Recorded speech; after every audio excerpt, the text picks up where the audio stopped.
বিসমিল্লাহির রহমানির রহিম। গাইস, আসসালামু আলাইকুম। সবাইকে শুক্রবার সকালের শুভ সকাল জানিয়ে শুরু করছি সকালের সংবাদ শিরোনাম। দৈনিক দৈনিক যুগান্তর একটি রিপোর্ট প্রকাশ করেছে ডক্টর ইউনূস ও গোয়েন লুইসের বৈঠক।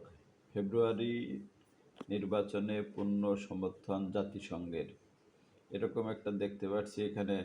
জাতিসংঘের তরফে আগামী ফেব্রুয়ারিতে ত্রয়োদশ জাতীয় সংসদ নির্বাচন আয়োজনকে পুরোপুরি সমর্থন করেছে বলে জানিয়েছেন ঢাকায় নিযুক্ত সংস্থাটির আবাসিক সমন্বয়কারী গোয়েন লুইস। ধন্যবাদ। তারপরে দেখব একটি আন্তর্জাতিক সংবাদ। আফগানিস্তানে ভূমিকম্পে নিহত 2200 ছাড়িয়েছে।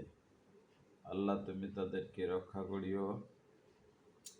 এরপরে প্রথম আলোর একটা নিউজে এখানে দেখতে পাচ্ছি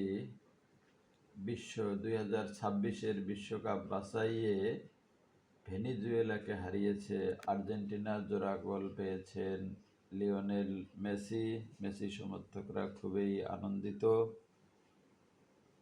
আরেকটি সংবাদ দেখা যায়, এর কথা ভালো লাগে নাই, এবার কবরে যা বলেই ব্যবসায়ীকে গুলি।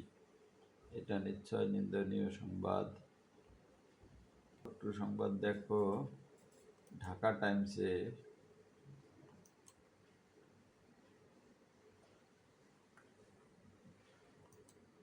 সমকালে দেখতে পাচ্ছি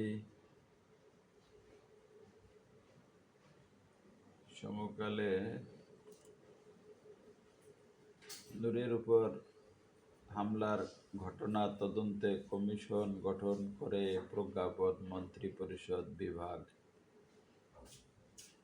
ডাকসু নির্বাচন ঘিরে ষড়যন্ত্রের আশঙ্কা ছাত্রদল শিবিরের।